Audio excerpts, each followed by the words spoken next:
The silent agony of a public secret. A husband's emotional implosion after not only finding his wife cheating, but realizing that many within their social circle were already aware of her infidelity, adding public humiliation to his private heartbreak.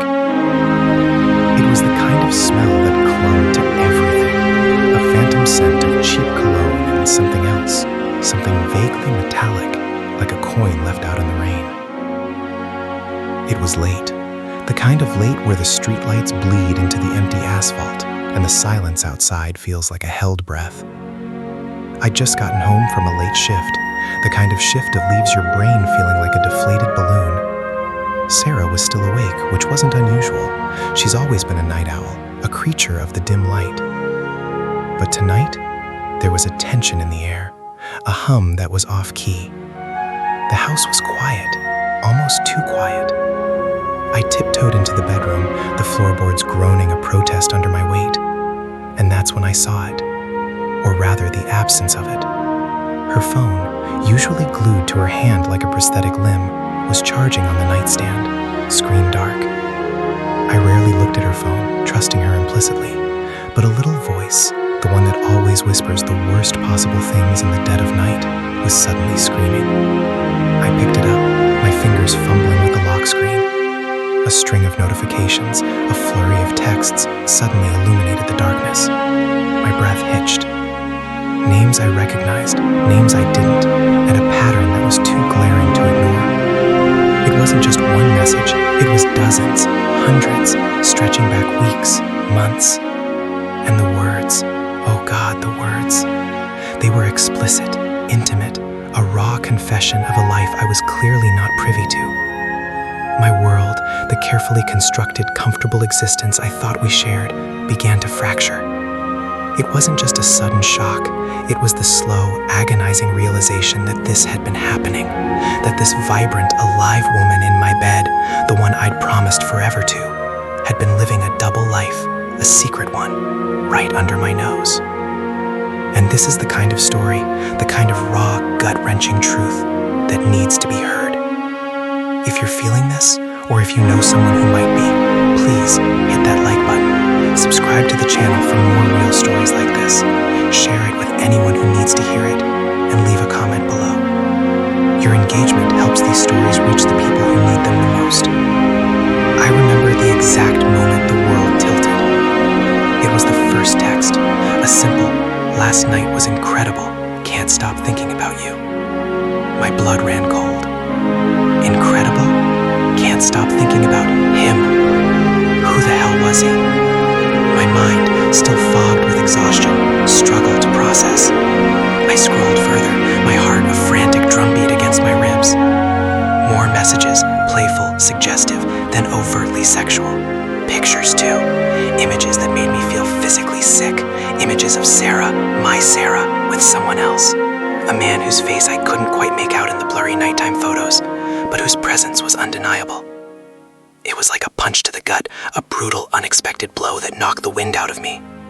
I sank onto the edge of the bed, the phone trembling in my hand. The silence of the room was deafening, punctuated only by the ragged sound of my own breathing. Sarah stirred beside me, a soft murmur escaping her lips. I froze, terrified she would wake up, terrified of what I would say, what I would do. I wanted to scream, to rage, to shatter something, but all I felt was a hollow ache, a profound emptiness. I crept out of the bedroom, the phone still clutched in my hand like a weapon. I went into the kitchen, the sterile fluorescence of the overhead light a stark contrast to the darkness of my emotions. I made coffee, my hands shaking so badly I spilled half of it on the counter. I sat at the table, staring at the dark liquid, the bitter taste mirroring the bitterness rising in my throat. I replayed conversations, moments, little things that now seemed to carry a sinister weight. Her late nights at work, the unexplained absences, the vague answers to my questions. I'd always dismissed them, chalked them up to her busy life, her demanding job. I was an idiot, a blind, trusting idiot. The hours crawled by. The sun began to paint the sky with hues of orange and pink, a mocking beauty that felt alien to the gray livescape of my mind. I looked at the phone again, the glowing screen a constant reminder of the betrayal. I knew I had to confront her. But how? What words could possibly convey the depth of my pain, the sheer unadulterated shock? rehearsed scenarios in my head, arguments, tearful accusations, even attempts at stoic calm. None of them felt right. They all felt inadequate against the enormity of what I had discovered. The realization that this wasn't just a mistake, a one-time lapse in judgment, was dawning on me. This was a pattern, a deliberate, sustained act of deception. And the worst part, the part that made my stomach churn with a fresh wave of nausea, was the growing suspicion that I wasn't the only one who was clueless. The day unfolded like a nightmare I couldn't wake up from. Every interaction felt loaded, every glance from Sarah felt like a lie.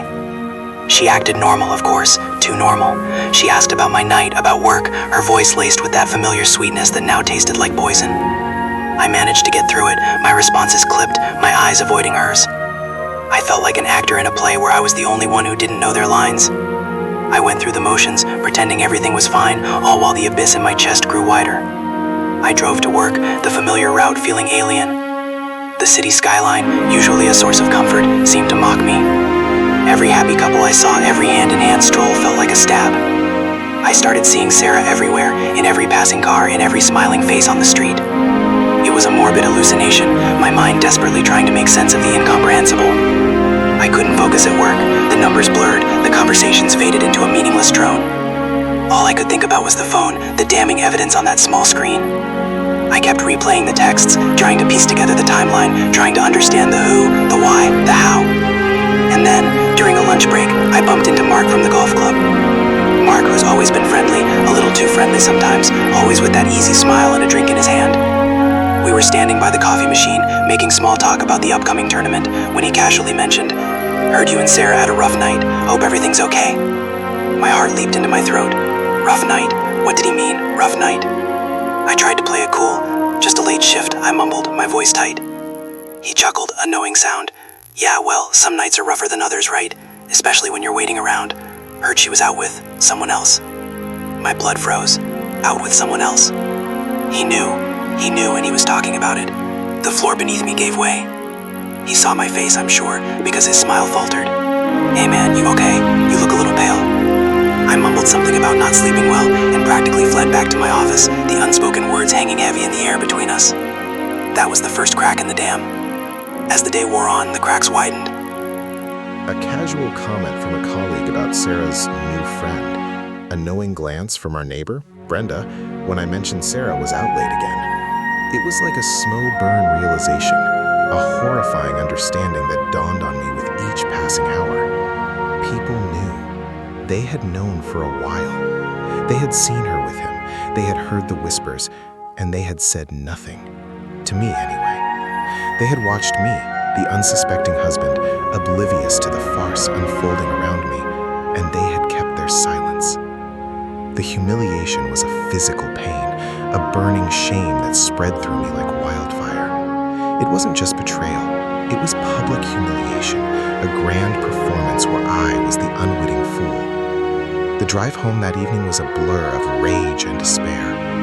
The realization that my social circle, the people I'd shared dinners with, laughed with, confided in, had been complicit in this charade, was almost unbearable. They had watched me invest my heart, my time, my life into a relationship that was a lie, and they had let me. They had judged me, I realized. They had seen my ignorance and perhaps even pitied me, or worse, found it amusing. That thought, the thought of being the subject of their quiet gossip, their knowing glances, was more agonizing than the infidelity itself. It was the stripping away of my dignity, the public unveiling of my private pain. I pulled into the driveway, the house looking deceptively peaceful. The porch light was on, casting a warm glow, a stark contrast to the darkness that had consumed me. I parked the car, not getting out immediately. I just sat there, the engine idling, the silence a heavy blanket. I saw Sarah through the living room window, curled up on the sofa, reading. She looked so serene, so innocent.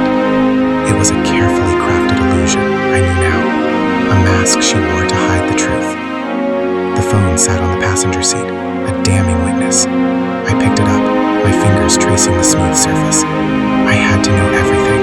I had to confront her. But the thought of her lies, of her ability to look me in the eye and deceive me, filled me with a cold dread. The casual way Mark had spoken, the knowing smiles, it suggested this was no fleeting indiscretion.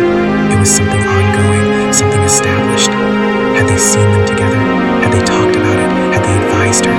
The questions swirled in my head, each one a fresh torment. I wanted to smash the phone, to erase the evidence, to pretend I hadn't seen it. But the knowledge was there, embedded in my mind, a festering wound. I finally got out of the car, my legs feeling like lead. As I approached the front door, I heard laughter from inside. It wasn't just Sarah. There were other voices, familiar voices. It sounded like Brenda was over, and maybe Mark too. The thought of them all in my house, my sanctuary, while I was out there wrestling with the destruction of my marriage, was almost too much to bear. The laughter stopped abruptly as I opened the door, a sudden hush falling over the room. They all turned to look at me, their faces a mixture of surprise and something else, something I couldn't quite decipher. Was it guilt, relief, or just the feigned innocence of people caught in a lie? Sarah stood up, a hesitant smile on her lips. "Hey, you're home early," she said, her voice a little too bright. Brenda and Mark offered polite greetings, but their eyes darted from her to me, an unspoken tension crackling in the air. I walked into the room, my gaze sweeping over their faces. The weight of the unspoken became almost unbearable. I could feel the secret hanging between us, a suffocating presence. I looked at Sarah, her eyes wide, a flicker of something unreadable in their depths. She knew I knew, and so did they. The realization hit me with the force of a physical blow. They weren't just aware of her infidelity, they were aware that I was now aware. And the agony of that shared, silent knowledge, the public secret now laid bare in the intimate space of my own living room, was a crushing weight. I stood there, caught in the headlights of their collective gaze, the silence stretching, taut and unbearable, as I waited for the first word, the first confession, the first crack to appear in this carefully constructed facade of normalcy. But instead, all I saw was a fragile, forced smile from Sarah and a nervous glance exchanged between Brenda and Mark, a silent acknowledgement of the storm that was about to break, and I knew with a sickening certainty that this was only the beginning of the implosion. I couldn't breathe. The air in the living room suddenly felt thick, heavy with unspoken accusations and a suffocating sense of betrayal. Sarah's smile, the one she'd offered with such practiced ease, wavered, her eyes flickering towards Brenda, then back to me. Brenda, always the most observant, the one who always seemed to know everything about everyone, shifted in her seat, her gaze dropping to her lap. Mark, for his part, seemed to shrink a little, his usual boisterous demeanor replaced by a nervous fidgeting. It was like a spotlight had been switched on, illuminating the rotten core of our shared social life. They knew. Oh God, they knew. It wasn't just Sarah's secret anymore. It was our collective shame, a public performance I'd been unknowingly participating in. The casual way Mark had hinted at her being out with someone else earlier that day, the knowing look in Brenda's eyes when she'd seen me, it all clicked into place with a sickening thud.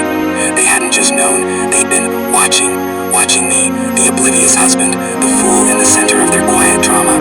And now here they were, in my living room, the evidence of my shattered reality just a few feet away in the form of Sarah's phone, still sitting on the passenger seat of my car outside, a silent accuser. I wanted to scream at them, to demand an explanation, to claw at the facade they'd so carefully maintained. But the words wouldn't come. They were trapped in my throat, choked by the sheer magnitude of the betrayal. My mind raced, trying to process the implications. How long had this been going on? Who else knew? Had they all talked about it behind my back, over wine and laughter at dinner parties? Had they seen her with him? The thought of it sent a fresh wave of nausea through me. The imagined scenarios were a torture all their own. Sarah and this other man, seen by acquaintances, by friends, by people I considered family, and no one had uttered a word to me. It was a conspiracy of silence, a pact of complicity. And now I was the one forced to confront the devastating truth, not just from my wife, but from the very fabric of our social world. Sarah finally broke the silence, her voice barely a whisper. "Honey, are you okay?" The question was so loaded, so painfully inadequate, that it almost made me laugh. Okay. I was standing on the precipice of my life, watching it crumble around me, and she was asking if I was okay.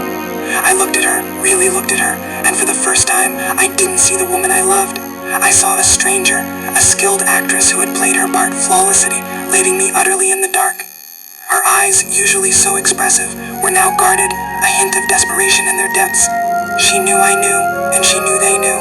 The game was up, but the question remained, what came next? The air was thick with anticipation, the silence pregnant with the unspoken. I I felt a tremor of anger start to build, a hot, volatile thing rising from the depths of my despair. I wanted to lash out, to shatter the fragile peace, to force them all to acknowledge the pain they had inflicted. But I was frozen, caught in the web of their knowing glances and Sarah's terrified innocence. The weight of the public secret, the silent agony of it all, was crushing me, and I knew, with a chilling certainty, that this was not going to be a clean break. This was going to be an implosion, a devastating unraveling, and I was standing right at the epicenter. The silence stretched, taut and suffocating, each second a physical weight pressing down on my chest. Sarah's question, "Honey, are you okay?" hung in the air, an absurdly fragile life raft in the churning sea of my emotions. My gaze swept from her to Brenda, then to Mark, their faces a study in strained composure. They knew. They'd known for a while. And the horrifying realization that they also knew that I now knew that the game of blissful ignorance was over was the final crushing blow. It wasn't just the betrayal of my wife, it was the betrayal of my entire social fabric. My mind, still reeling, started piecing together the fragments of this shared deception. Mark's veiled comment about a rough night earlier that day, the way Brenda's eyes had met mine with that almost imperceptible flicker of what? Sympathy? Pity? Contempt? Suddenly, every interaction, every casual conversation, every shared laugh felt tainted, laced with a hidden meaning I had been too blind to see. They had been privy to Sarah's clandestine life, and I had been the fool, the only one left in the dark. The humiliation was a physical ache, a searing burn that spread from my gut outwards. They hadn't just ignored my pain, they had silently, perhaps even gleefully, witnessed it from the sidelines. Okay? My voice, when it finally came, was a rough, unfamiliar rasp. I took a step forward, my legs feeling heavy, like I was wading through mud. No, Sarah, I'm not okay. The words were quiet, but they cut through the manufactured calm like a shard of glass. Sarah flinched, her carefully constructed composure cracking. Brenda's head snapped up, her eyes wide with a sudden acute awareness. Mark shifted again, his gaze fixed on the carpet. I found out, I said, my voice gaining a low, dangerous edge. About you. And him. I didn't name anyone. I didn't need to. The implication hung in the air, heavy and undeniable. Sarah's face paled visibly. Her hands, which had been clasped tightly in her lap, began to tremble. Brenda, ever the pragmatist, seemed to want to smooth things over, to contain the explosion before it consumed them all. Look, John, she began, her voice laced with a forced gentleness. Sometimes these things, they just happen. It doesn't have to be the end of everything. I turned to her, my eyes blazing. It doesn't have to be the end of everything? I repeated, the words dripping with incredulity and a rising tide of anger. You knew, Brenda. You knew, and you said nothing. You sat at our dinner table. You listened to me talk about my day, about us, and you kept the secret. How? How could you? My gaze shifted to Mark. And you? Someone else, huh? Casually dropping hints, like you were enjoying the show. Was this a running joke? Let's see how long it takes John to figure it out. Mark swallowed hard, his Adam's apple bobbing. John, man, it wasn't like that. We didn't know how to tell you. We thought maybe it was just a phase, or you'd find out on your own. On my own? I laughed, a harsh, bitter sound, devoid of humor. You mean, when I stumbled across the damning evidence on her phone, you call that finding out on my own? You were all protecting her, weren't you? Or maybe you were just enjoying the drama, the salacious gossip you could trade behind my back. Sarah finally found her voice, a choked whisper. John, please, we can talk about this, just not in front of them. She shot a desperate look at Brenda and Mark. Oh, now you want privacy? I scoffed, the anger finally breaking free, a torrent of raw emotion. Now that I've finally caught you, you want to discuss this behind closed doors? Where were these feelings of privacy when you were sneaking around?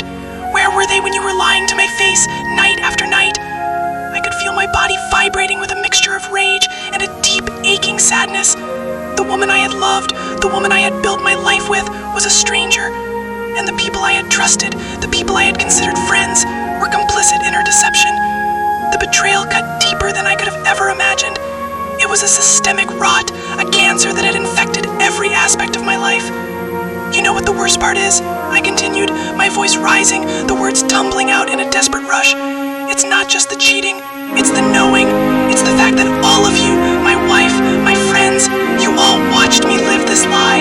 You saw me invest my entire heart into something that was broken, and you let me walk around like an idiot, completely oblivious, while you all shared this secret, this public humiliation. Tears were welling in my eyes now, hot and stinging. I blinked them back, refusing to break down in front of them. Not yet. I needed to be strong. I needed to understand. Who is he, Sarah? I demanded, my voice shaking. Who have you been with? Tell me. Tell me everything. Sarah looked down, her shoulders slumping. Brenda and Mark remained silent, their faces a mask of awkwardness and apprehension. It was clear they weren't going to volunteer any information. The burden of confession rested solely on Sarah. She finally looked up, her eyes red-rimmed. His name is David. David Miller. David Miller. The name rang a faint bell. A vague memory surfaced, a colleague of Sarah's from a few years back, someone she'd mentioned briefly, then never again. My mind raced, trying to connect the dots. How long it had been going on? Weeks, months, years. The sheer scope of the deception was staggering. David Miller, I repeated, letting the name settle in the heavy silence. And you've been seeing him? For how long, Sarah? She hesitated, then whispered, About 8 months. 8 months. The words hit me like a physical blow. 8 months of lies. 8 months of stolen nights, of whispered conversations, of intimacy that was not mine. 8 months of Sarah looking me in the eye, kissing me goodnight, sharing my bed, while all along a part of her belonged to someone else. The pain was so intense, so overwhelming, I felt as though I might collapse. Brenda cleared her throat, a nervous sound. John, Sarah and I, we've talked. She was going through a lot. She felt unfulfilled. We tried to support her, to help her see a way through it. Support her? I turned to Brenda, my voice rising to a near shout. You call this support? Enabling her to destroy our marriage? You're supposed to be my friend too, Brenda. Where was your loyalty to me? Brenda's face tightened. It's complicated, John. Sometimes friendships get complicated. Complicated. I laughed again, the sound hollow and broken. No, Brenda, it's not complicated. It's simple. You chose sides, and you chose Sarah's lies over my truth. I looked back at Sarah, my gaze hard and unforgiving. 8 months. And you thought you could just keep living this double life? You thought I'd never find out? She shook her head, tears streaming down her face. I don't know what I thought, John. I was lost. And David, he made me feel alive again. Alive? My voice cracked. And what about me, Sarah? Did I make you feel dead? Did I make you feel so insignificant that you had to seek that feeling somewhere else? Because I gave you everything. My love, my trust, my life. And you took it all, and you trampled all over it. The confession, the admission of the affair, the knowledge that my friends had been aware of it all along, it was a seismic shift. The ground beneath me had irrevocably given way. I felt a profound sense of disorientation, a loss of solid footing. Everything I thought I knew about my life, about my marriage, about my friendships, was a carefully constructed illusion. And the mask had just been ripped away, revealing the ugly, festering truth underneath. I needed air. I needed to escape this suffocating room, these numbing eyes, this suffocating reality. I turned abruptly, heading for the front door. Where are you going? Sarah cried out, her voice desperate. I didn't answer. I just walked, my heart a leaden weight in my chest, the echoes of their hushed voices and the weight of their shared secret following me out into the night. The streetlights seemed harsher, the shadows deeper. The world felt alien, hostile. I got into my car, the engine roaring to life like a beast unleashed. The phone was still on the passenger seat, a tangible symbol of the destruction. I picked it up, my fingers trembling. I scrolled through the messages again, not looking for new revelations, but for a confirmation of the hell I was now in. The words, once a source of shock, now felt like a cruel confirmation of my worst fears. I drove, aimlessly at first, the city lights blurring past my windows. The anger was still there, a simmering inferno. But beneath it, a profound sadness had begun to take root, a desolation so deep, it felt like it might swallow me whole. I thought of the life I had envisioned, the future I had planned, and it all felt like a cruel joke. My marriage, my friendships, my entire sense of self, all of it was a fragile construct, now shattered beyond repair. I found myself driving towards the outskirts of town, towards the familiar, sprawling suburbs that had once represented comfort and stability. I parked the car on a quiet, tree-lined street, the houses dark and silent. I sat there for a long time, the engine ticking as it cooled. The silence of the suburban night a stark contrast to the cacophony in my head. I thought of Sarah, of David Miller, of Brenda and Mark, and of all the others who had known, who had watched. The sheer scale of it was paralyzing. And then, a new thought, cold and sharp, pierced through the fog of my despair. If they had all known, if it had been an open secret amongst my social circle, then what had their interactions with me been like? Had they been pitying me? Mocking me?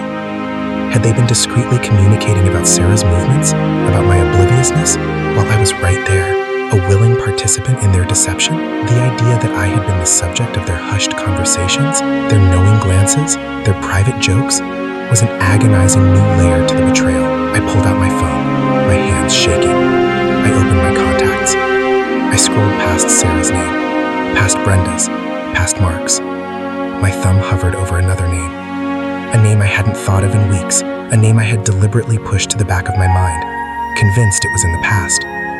It was Emily's name, my ex-girlfriend, the one I'd broken up with because I felt I needed to commit fully to Sarah, to build our future. A dark, twisted thought began to form in the wreckage of my mind. If everyone else knew, if my trusted circle had failed me so spectacularly, who else might have known? Who else, outside of my immediate circle, might have seen Sarah with David? A chilling possibility began to take shape. What if Emily knew? What if she'd seen something, heard something, and had chosen not to tell me? What if she'd seen me happy with Sarah, building this life, and had decided to let me live in blissful ignorance, perhaps out of some twisted sense of revenge, or simply to watch my world crumble on its own? The thought was monstrous. It was paranoid, but the sheer depth of the deception I had already uncovered made it a terrifyingly plausible scenario. I stared at Emily's name on the screen. The implications of reaching out to her, of dredging up the past, felt overwhelming.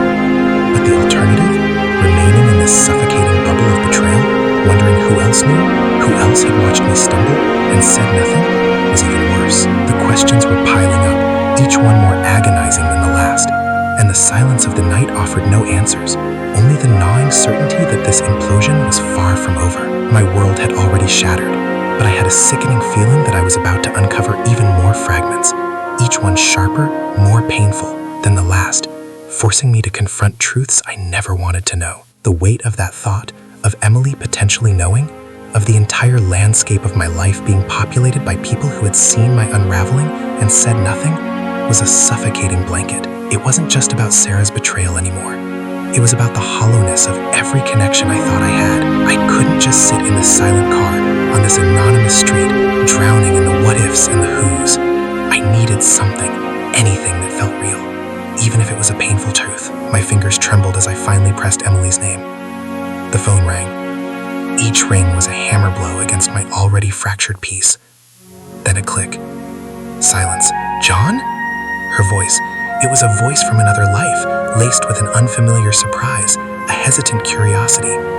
It was also, I realized with a jolt, a voice that hadn't been complicit in my recent pathetic charade. Emily, I managed, my own voice sounding rough, strained. Hey, I know this is out of the blue, completely. I'm so sorry to call this late. I trailed off, the words failing me. How do you explain that you've just discovered your life is a lie, that your wife has been cheating for 8 months, and Brenda and Mark, they knew. They've known for ages. They just watched me walk around like an idiot. The last part came out choked, the humiliation burning hotter than the rage. There was a pause, a beat of genuine shock from her end. Then her voice, softer now, hesitant. John, I'm so sorry. That's awful. I wanted to scream. I wanted to unleash the torrent of my misery. But a strange calm, born sheer exhaustion and despair settled over me. Yeah, awful.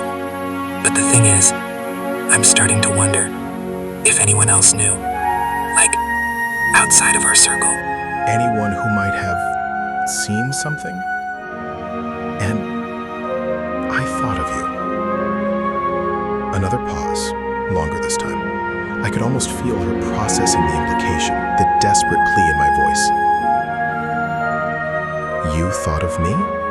She finally asked, her voice carefully neutral, devoid of any emotion I could decipher.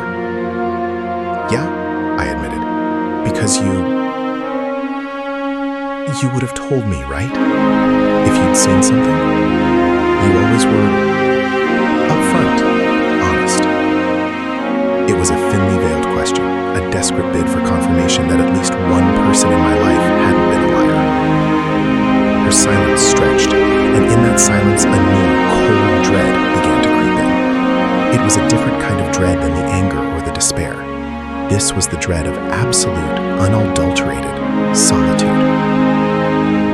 Finally, she spoke. Her voice was barely a whisper, so low I had to strain to hear it. John, I saw you. A few times. With Sarah. And there was someone else. A man. A few months ago. It looked intimate. I didn't know what to make of it. I thought, maybe you and Sarah were having issues. Maybe it was a friend of hers. I didn't want to get involved. I didn't want to be the one to tell you something that might not be true. I remembered how much you wanted things to work with Sarah, how happy you were, or how you wanted to be happy. The words hit me like a physical blow. Not the confirmation of Sarah's betrayal, that I already knew. That was a raw, open wound.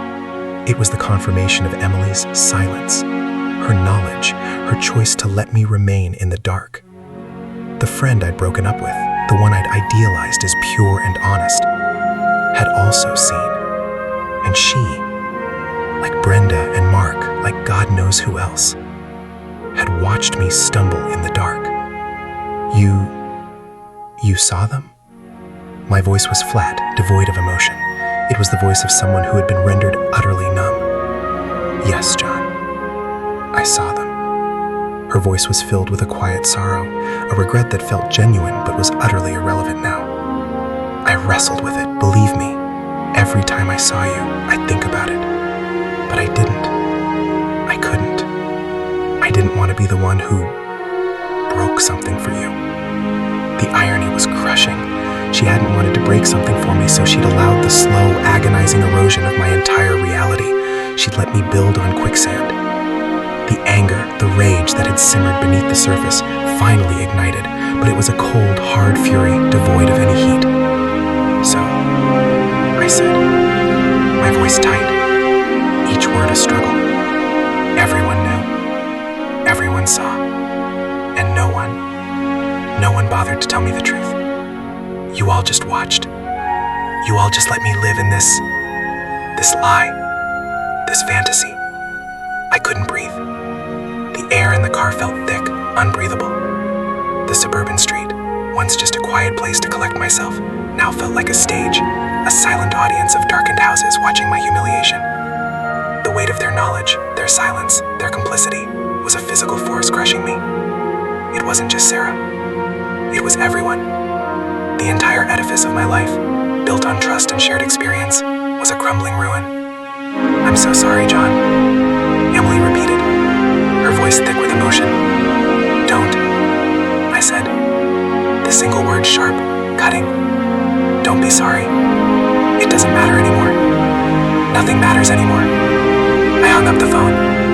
The click was final. I stared at the blank screen of my phone, the reflection showing a hollow-eyed stranger. The city lights, the suburban quiet, the engine ticking.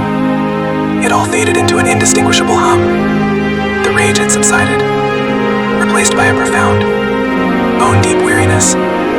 It was the weariness of a man who had discovered the world wasn't just broken, but that he'd been the only one who hadn't realized it. I thought about Sarah, about David Miller, about Brenda and Mark, about Emily. 8 months. 8 months of Sarah's lies, and then an eternity of everyone else's silence. I had been living in a narrative that wasn't mine, a story written by others, and I had been the oblivious protagonist. The pain of her betrayal was a sharp, precise agony, but the pain of knowing everyone I had ever cared about had witnessed my delusion had let me spin deeper into the illusion. Was it dull, all-consuming ache that threatened to swallow me whole? There was no dramatic confrontation left, no cathartic revelation, just the quiet, devastating understanding that my perception of reality had been fundamentally flawed, and that the people I had trusted most had been the architects of my ignorance. They hadn't protected me. They had managed me. They had curated my ignorance. Like an exhibit of a fool, I started the car again. The engines rumble was a small, familiar sound in the vast, indifferent night. I didn't have a destination. I just needed to move, to drive away from the silence, from the knowing, from the crushing weight of a truth that had finally, irrevocably, broken me. The road ahead was dark, endless, but for the first time, I wasn't driving towards a future I thought I knew. I was driving towards nothing. And in that terrifying emptiness, in the absolute absence of illusion, there was a strange, stark clarity, a brutal, unvarnished freedom. It was the freedom of a man who had lost everything, and in that loss, had finally found himself, alone, shattered, but undeniably real. The headlights cut through the darkness, a lonely beam illuminating a path I had to walk, no matter how dark and unknown it was. I just kept driving.